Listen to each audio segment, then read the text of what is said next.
আমি অমিত আছি তোমাদের সঙ্গে, আর তোমরা শুনছো ভৌতিক কথা। কিছু অনুভূতি এমন যা তোমাদেরও হতে পারে।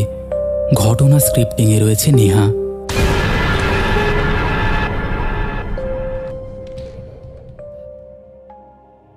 Welcome back. কেমন আছো বন্ধুরা? দেখতে দেখতে আমরা 704 নম্বর এপিসোডে আবার চলে আসলাম। তোমরা যেভাবে সাপোর্ট করে আসছো এভাবেই সাপোর্ট করে যাও। যেভাবে তোমরা ঘটনা পাঠিয়ে আসছো এভাবেই ঘটনা পাঠিয়ে যাও। আমাদের এই পরিবারকে আরও অনেক দূর পৌঁছতে হবে। আমরা এখন 82,000 মেম্বারে পরিণত হয়েছি। আমাদের পরিবারে এখন 82,000 মেম্বার। এটা আমাদের খুব তাড়াতাড়ি 1 লক্ষ মানে 1 লাখ মেম্বারে পরিণত করতে হবে। আমাদের এই পরিবারটাকে আরও বড় করে তুলতে হবে। আশা করছি তোমরা বুঝতে পেরেছো তার জন্য কি করতে হবে। অনেকেই আছো যারা ঘটনা শোনো বাট এখনও সাবস্ক্রাইব করোনি। সাবস্ক্রাইব করে আমাদের এই পরিবারে অ্যাড হওনি। তাদের কাছে আমাদের বিনীত নিবেদন তারা যাতে সাবস্ক্রাইব করে দেয়। কারণ তোমরা ঘটনা শুনছো বাট সাবস্ক্রাইব করে আমাদের এই পরিবারে যুক্ত হচ্ছ না। তাদের উদ্দেশ্যে আমাদের এই পরিবারের তরফ থেকে একটাই আবেদন যে তোমরা সাবস্ক্রাইব করে দাও আর নোটিফিকেশানটা অন করে দাও, যাতে তোমরা টাইম টু টাইম আমাদের এই ঘটনাগুলো শুনতে পারো। এবং তোমরা তো শুনছই। যাই হোক, আজকে তোমরা দুটো ঘটনা শুনবে। প্রথম ঘটনাটা শুনে আমি বলতে পারি তোমাদের হৃৎপিণ্ডটা বাইরে বেরিয়ে আসতে পারে। তোমাদের ভয় লাগতে চলেছে। তোমরা একটা অন্য জগতে আজকে চলে যেতে চলেছ। তোমরা ভূতের রাজ্যে যেতে চলেছ।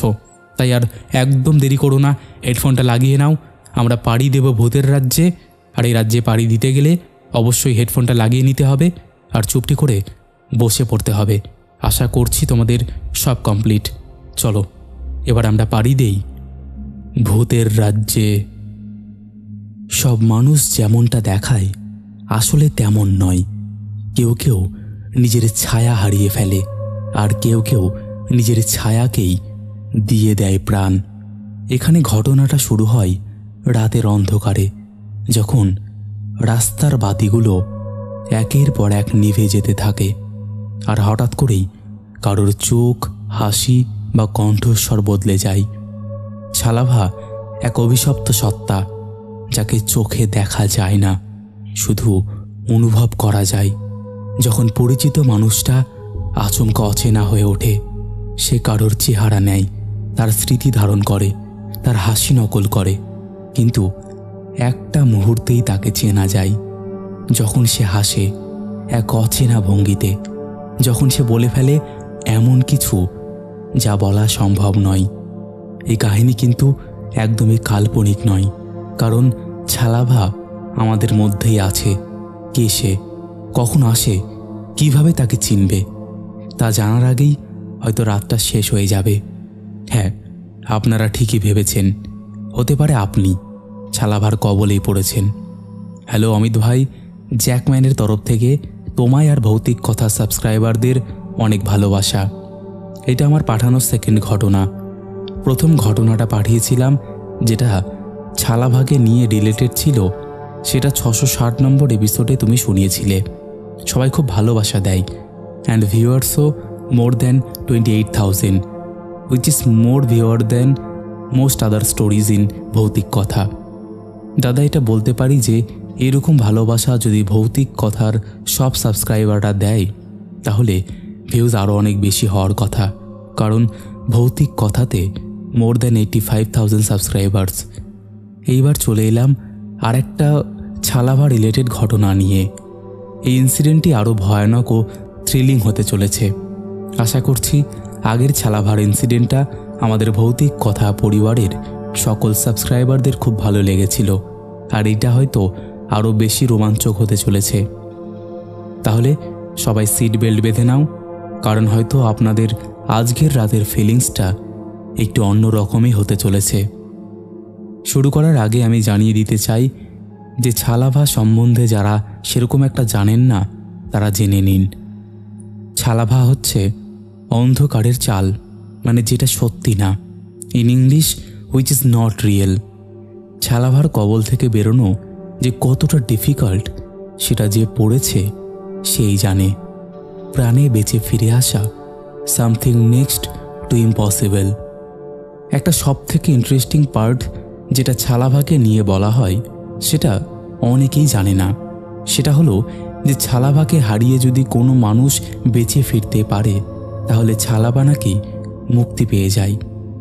আমাদের আজকের ঘটনাটা হলো একটা সেই রকমই ঘটনা, যেখানে আমরা শুনব আর বুঝব যে কীরকম করে কয়েকজন বন্ধুরা ছালাভার কবলে পড়ে আর তাদের কি কি মুশকিলে পড়তে হয়েছিল। তাহলে চলো বন্ধুরা, আমরা এগিয়ে চলি ছালাভার নতুন ঘটনায়। ঘটনাটা হচ্ছে সেকেন্ড ফেজের কোভিডের সময়। তখন গভর্নমেন্ট থেকে অ্যালাউ করেছিল বাইরে বেরোতে অ্যান্ড ট্রাভেল করতে, আর কিছু সংখ্যক মানুষেরা এই অপরচুনিটি মিস করতে একদমই চাইছিল না, কারণ অনেক দিন ধরে হোম কোয়ারেন্টাইনে থাকার পর অনেকেরই ইচ্ছে হচ্ছিল একটু বাইরের হাওয়া বদল করার। এই ঘটনাটা হচ্ছে একটা মুম্বাই বেসড কোম্পানির 4 জন এমপ্লয়ীদের নিয়ে। তারা ডিসাইড করে যে তারা ঘুরতে যাবেন কোনো এক ভালো হলিডে ডেস্টিনেশনে। ইনাদের মধ্যে ছিল 3 জন মেল এমপ্লয়িজ, তাদের নাম হচ্ছে দীপক, রনি আর শ্যাম, আর একজন ফিমেল এমপ্লয়ি যার নাম রিনি। বাট তারা কোথায় যাবে সেটা এখনও অবধি সিদ্ধান্ত নিয়ে উঠতে পারেনি। ফাইনালি ওরা ডিসাইড করে যে সবাই মিলে ওরা গোয়া যাবে। তো যা প্ল্যান তাই কাজ।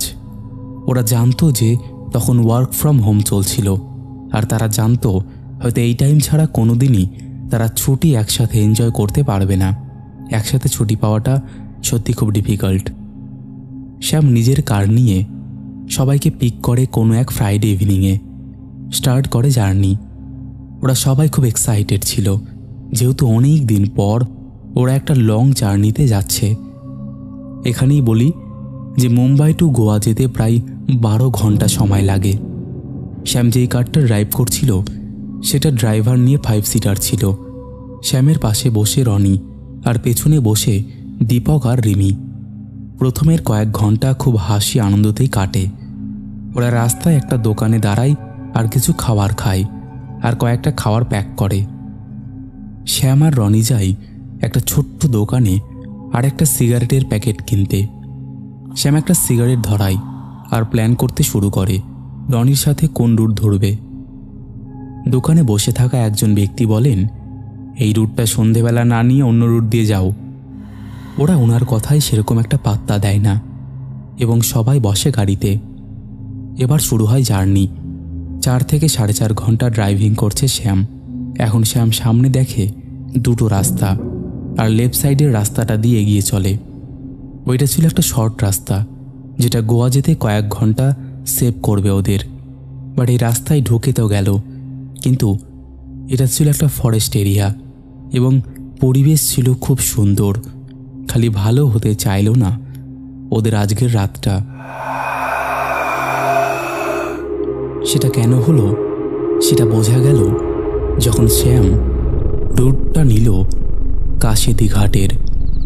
এখানে বলি যে কাশেদি ঘাট হচ্ছে NH-66, one of the most haunted highway. Shyam বলল, এই বন্ধুরা, এই মুহূর্তে আমরা একটা অ্যাডভেঞ্চার রুট নিয়েছি। দীপক বলে, ভাই তুই কোন রুট নিয়েছিস আর কিসের অ্যাডভেঞ্চার? রনি বলল, দীপক, তুই কি কাশেদি ঘাটের নাম শুনেছিস বা এর ব্যাপারে কিছু জানিস? দীপক তাকালো রিমির দিকে, যদি কোনো হিন্ট পাওয়া যায় রিমির থেকে এই ব্যাপারে। রনি বলল, আমি আর শ্যাম প্রথমেই ডিসাইড করে রেখেছিলাম যে এই রুটটাই নেব, দ্য NH-66। রিমি মাঝখানে বাধা দিয়ে বলে, এই রুটের ব্যাপারে আমি অনেক শুনেছি, বাট বুঝিনি যে তোরা এই রুটটা নিবি। আগে বললে আমি কখনোই নিতে দিতাম না। এইখানে বলি যে রিমি আর দীপক বারবার বারণ করা সত্ত্বেও শ্যাম কিন্তু গাড়িটা মুম্বাই গোয়া হাইওয়ের NH-66-এর ওপর দিয়েই খুব জোরে দৌড়াতে শুরু করলো। প্রায় ঘন্টাখানেক যাওয়ার পর শ্যাম খুব জোরে ব্রেক কষল। সবাই শ্যামের দিকে তাকায় আর দেখে শ্যাম খুব টেনশনে ঘামছে। শ্যাম বলল সবাইকে, তোরা কি কিছু দেখলি? রনি বলে, আমি তো সামনেই বসে আছি, কোথায়? কিছু তো দেখলাম না। শ্যাম বলে রনিকে, রনি একবার পেছনে গিয়ে দেখ তো। দীপক আর রিমিও নেমে সামনের টায়ারের নিচে দেখে, পাশে দেখে কিন্তু কোথাও কিছুই দেখতে পায় না। রনিও পেছনের ডিকির টায়ারগুলো দেখে, কিন্তু সেম কিছুই খুঁজে পায় না। রিমি বাইরে দাঁড়িয়ে স্যামকে জিজ্ঞাসা করে, তুই এত জোরে ব্রেকটা কষলি কেন? কি হয়েছিল? শ্যাম বলে, আমি একটা মেয়েকে রাস্তায় হঠাৎ দাঁড়িয়ে থাকতে দেখলাম, আর আমার মনে হলো মেয়েটি আমার গাড়িতে ধাক্কা খেয়ে মারা গেছে হয়তো। রিমি বলল, আমাদের গাড়ি থেকে নামাটা একদমই ঠিক হয়নি। শুনেছি এই হাইওয়েতে ছালাভার কারণে অনেক অ্যাক্সিডেন্ট হয়ে থাকে। দীপক আর রিমি কারে উঠে আসে পিছনে বসে, কিন্তু রনিকে দেখা যায় না। ওরা সবাই টেনশনে পড়ে যায়। এবার স্যাম, দীপক আর রিমি সবাই মিলে রনির খোঁজ করে, বাট কোথাও দেখতে পায় না। ওদের টেনশন আরও বেড়ে ওঠে যখন একটা জোরে চিৎকার শুনতে পায় পাশের জঙ্গল থেকে। ওরা তিনজন দৌড়ে দেখে যে রনি পড়ে আছে একটা সাইডে। রনিকে তুলে আনে ওরা, ড্রাইভারের পাশের সিটে বসায়। রনি আসলে জ্ঞান হারিয়েছিল। কেমন হয়েছিল রনির? রনির চোখ মুখে জল ছেটানোর পর জ্ঞান ফেরে রনির। রনি ঠিক করে বোঝাতে পারল না যে সে এমন কি দেখেছিল। খালি কিছু যদি বুঝে থাকি, সেটা হলো অন্ধকার আর জঙ্গল। সত্যি জায়গাটা খুবই ভয়ঙ্কর। সবাই গাড়িতে তাড়াতাড়ি বসে, আর আবার শুরু হয় ওদের আনপ্রেডিক্টেবল জার্নি। রাস্তায় নেই কোনো দোকান, আর না আছে কোনো স্ট্রিট লাইট। যা আছে সেটা হলো অন্ধকার আর শেষ না হওয়া রাস্তা। সবাই চিন্তায় পড়ে যায় যে ওদের সাথে কি কোনো প্রবলেম শুরু হয়ে গেছে। শ্যাম গাড়ি নিয়ে এগিয়ে চলছে গোয়ার দিকে। এখানে রিমি বলল যে আমাদের একবার এখান থেকে বেরোনো খুবই তাড়াতাড়ি দরকার। শ্যাম, তুই আর থামবি না কোথাও, যাই হয়ে যাক না কেন, বলল রিমি। কিছুটা যাওয়ার পর গাড়ির আলোতে দেখা গেল একটা নারী। উনি পরনে পরে আছেন রাজস্থানী স্টাইল লং কোটি ড্রেস। উনি দেখতে খুবই সুন্দর। ও দেখে মনে হচ্ছে উনি কোনো হাই সোসাইটির বিজনেস উম্যান। কিন্তু এত রাতে এই রাস্তায় তাও আবার একা। সবাই ঠিক করেছে যে দাঁড়াবে না গাড়িটা, কিন্তু উনি একদম গাড়ির সামনে আসাতে না চাইতেও থামাতে হয় গাড়ি। সেই বারণ করা সত্ত্বেও গাড়ি দাঁড় করায় শ্যাম।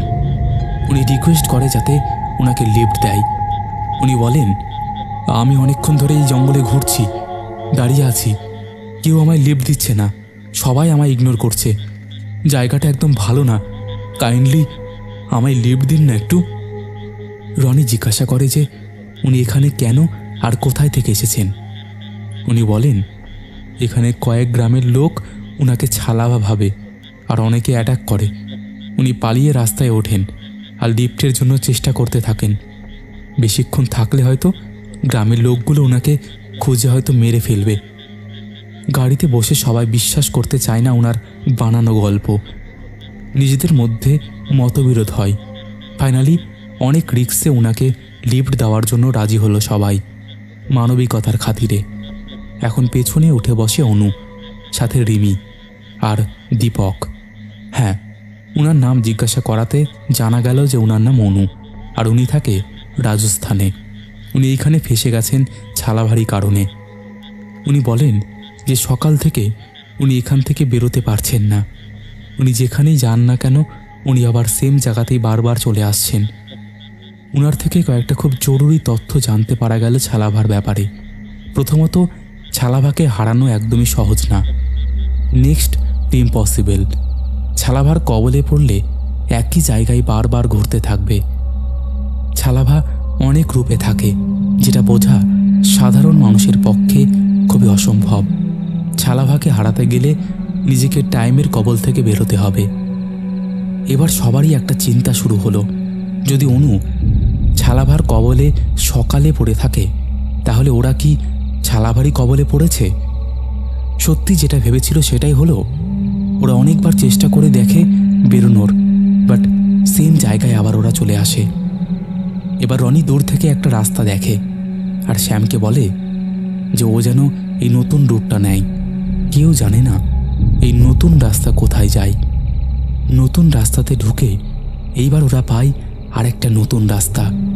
এই রাস্তা যেন আরও বেশি ভয়ঙ্কর, আর আছে বড় বড় গাছ, সঙ্গে নিকষ কালো অন্ধকার। রাস্তাটা যেন আরো সরু হয়ে আসছে, আর রাস্তাটা একদম কাঁচা রাস্তা। কিছুটা যাওয়ার পর দেখে একটু দূরে আলো জ্বলছে। সবাই ভাবে হয়তো কোনো বাড়ি বা ঘর পাওয়া গেছে। লাস্টে অনেকটা এগিয়ে গিয়ে দেখে ওখানে একটা ধাবা। আশ্চর্য, এত ভেতরে একটা ধাবা! বলে ওঠে দীপক। রনি বলে, গিয়ে দেখাই যাক না কি পাওয়া যায়। ধাবার সামনে গাড়ি দাঁড় করিয়ে 4 জন নামলো। ধাবাটা দেখতে অনেক পুরনো হলেও ভেতরে আলো জ্বালানো। কিছুটা মানুষও আছে বলে মনে হলো। ভেতরে ঢুকে দেখে এক বুড়ো লোক চা বানাচ্ছে, আর পেছনে পুরনো হিন্দি গানের আওয়াজ আসছে। কেমন যেন 80 দশকের একটা ফিল। বুড়ো লোকটা ওদের দেখে বলল, বসে পড়ুন বাবারা, রাতে এই রাস্তা দিয়ে অনেকেই হারিয়ে যায়, আপনারা ভাগ্যবান এখানে চলে এসেছেন। সবাই অবাক হয়ে পরস্পরের মুখের দিকে তাকালো। রিমি সাহস করে জিজ্ঞাসা করলো, আপনি জানেন আমরা কোথায় এসেছি?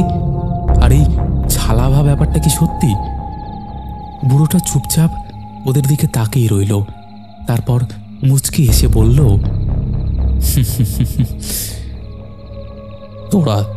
তোরা তো বুঝিস না ছালাভা কাকে বলে।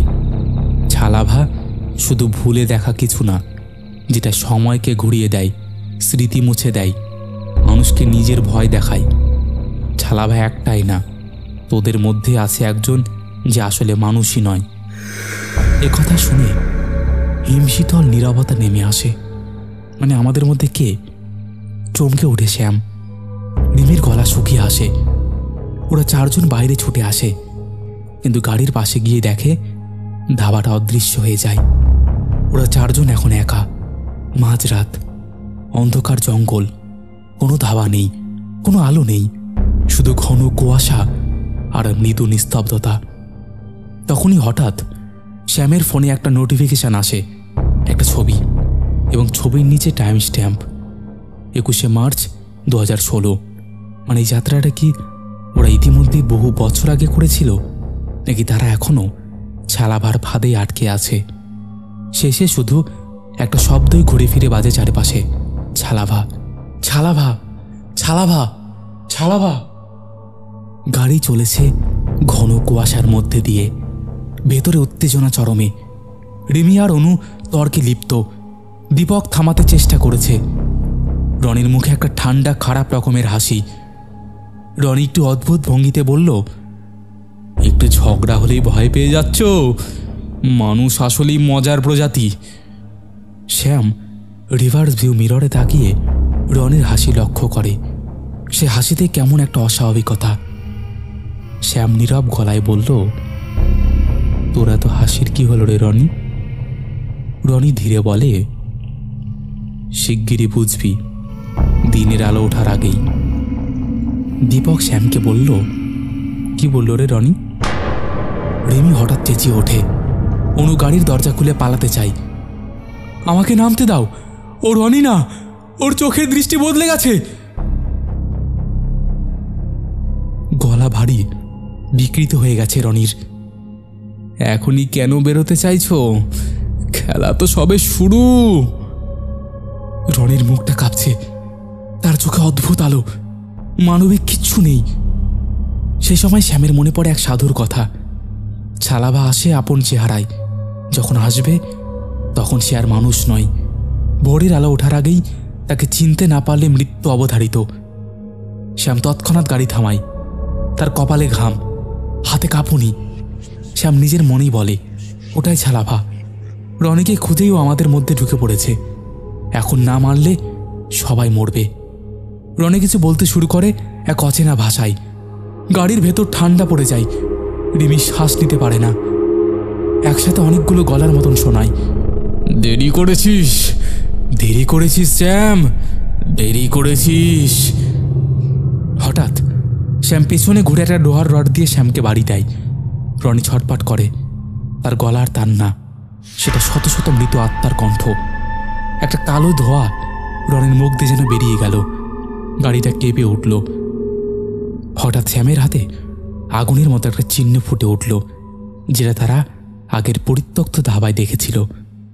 আরও একজন আছে, আর একটা চেহারায় লুকিয়ে আছে ও। দীপক বলল, মানে?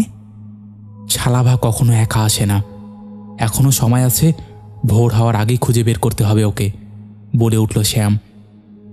গাড়ি চালাতে শুরু করলো শ্যাম।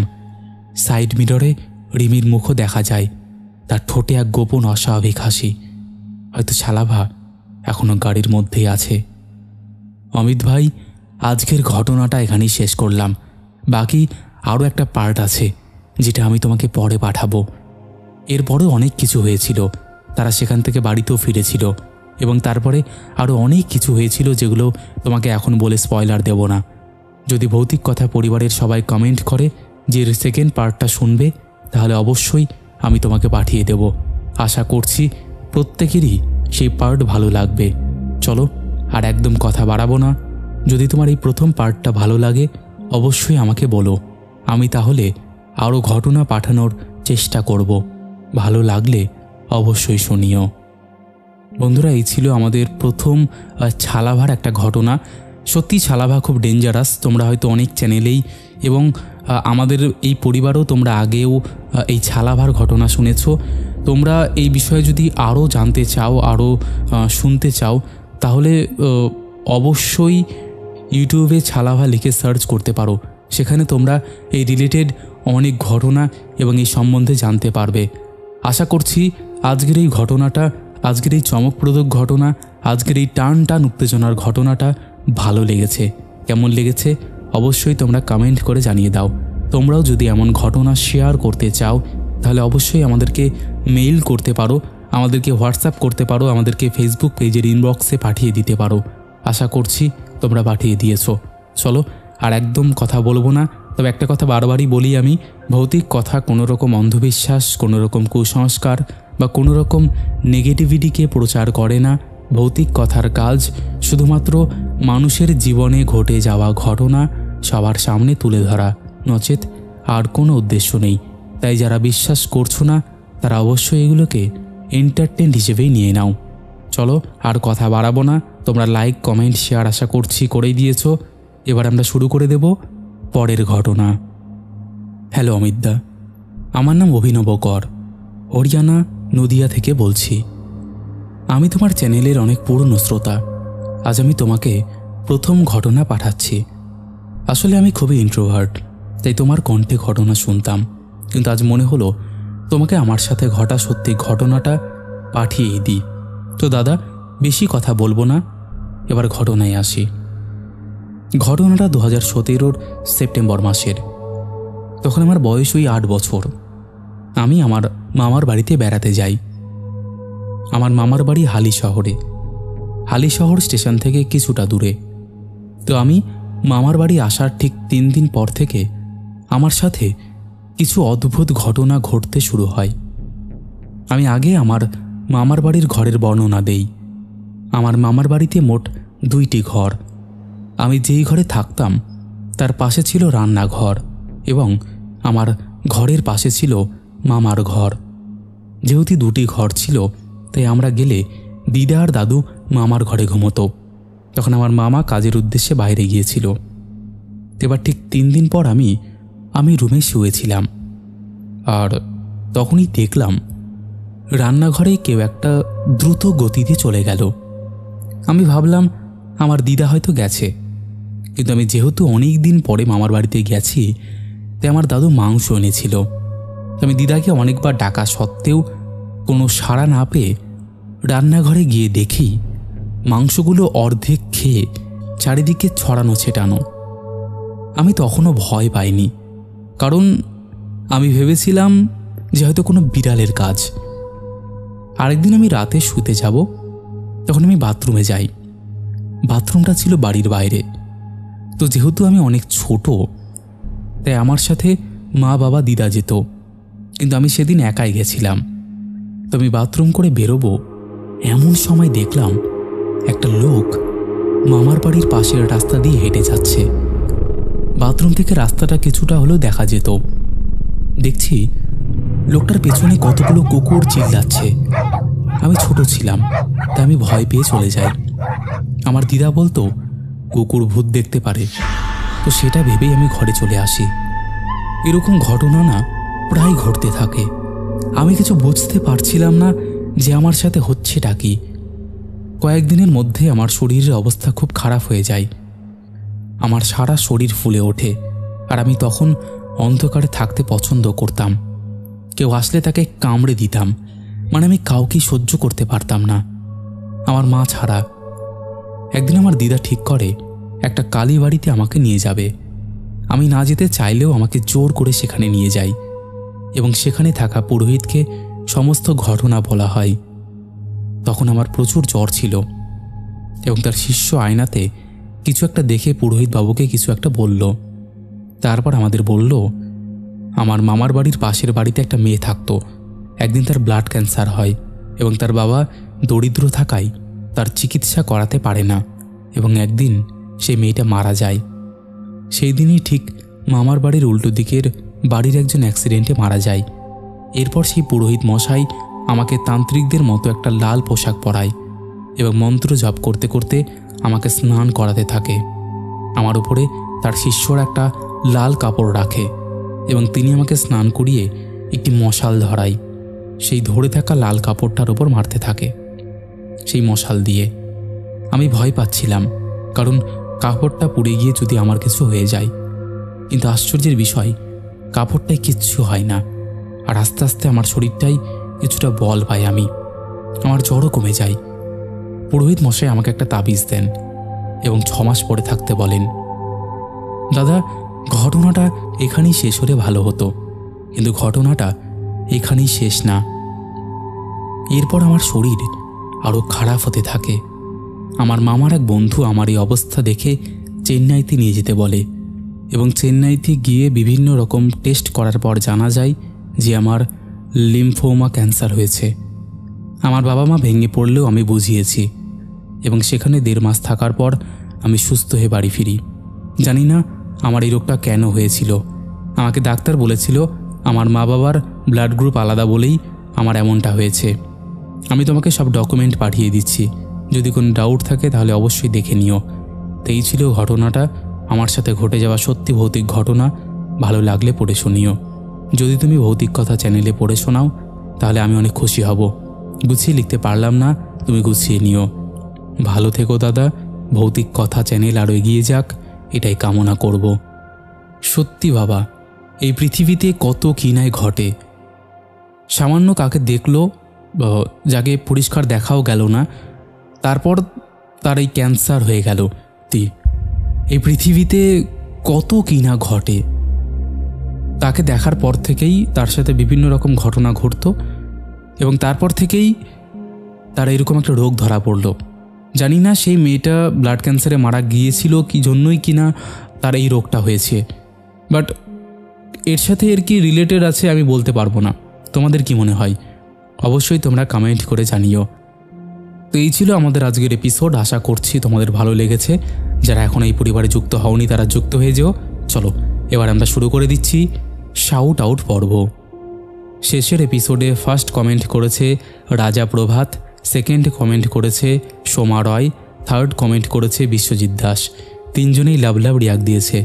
তারপরে কমেন্ট করেছে অর্পণ ভদ্র, রাহুল বাগ, কৌশিক, মামন মণ্ডল, স্বপ্না নস্কর, সঙ্গীতা পাল, রেখা পাসমান, চুমকি ঘোষ, মনীষা হাদোয়েল, দীপিকা দাস, পূজা সর্দার, বান্টি ঘোষ, সঞ্জীব ঘোষ, সুমিত ঘোষ, SK আরিফ লিখেছে দাদা কেমন আছো? খুব ভালো আছি, তুমি কেমন আছো?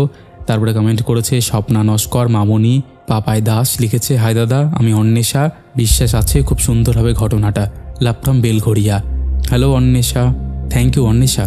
তারপরে কমেন্ট করেছে দীপিকা দে, অক্ষয় অধিকারী, মিঠুন মিশ্রা, পম্পা মহন্ত লিখেছে কেমন আছো ভাই, কখন ঘটনা আসবে আমি অপেক্ষা করছি, ওকে বাই, গুড নাইট। ঘটনা তো চলে এসছে গো। তারপরে কমেন্ট করেছে সুমিত ঘোষ, লিখেছে ব্যাকগ্রাউন্ড মিউজিকটা জাস্ট অসাম, থ্যাংক ইউ।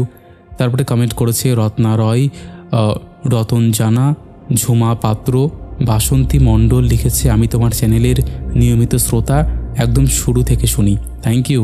তারপরে কমেন্ট করেছে সোনাম দাস, লিখেছে হ্যালো দাদা, খুব গরম এখন, কিন্তু এই গরমেও তোমার ঘটনা শুনতে ছাড়ছি না। এই তো গো তোমাদের এই লয়ালিটি, মানে আমরা একটা আর্মি বলতে পারো, ভৌতিক কথা আর্মি। এইখানে তোমাদের এই লয়ালিটির জন্যই কিন্তু এই পরিবারটা এতটা বড় হতে পেরেছে। আশা করছি তোমরা এইভাবেই আগামী দিনেও সাপোর্ট করে যাবে।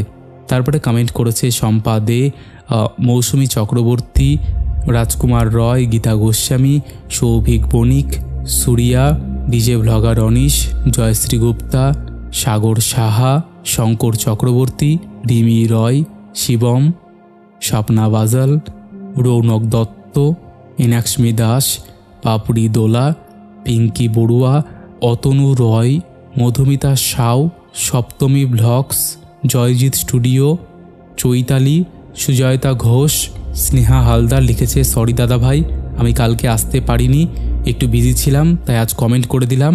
আর জানি ঘটনাগুলো খুব ভালো হবে দাদা, আমি তোমাকে একটা ঘটনা পাঠিয়েছি, যদি ভালো লাগে তবে তুমি ঘটনাটা শুনিও। একদম।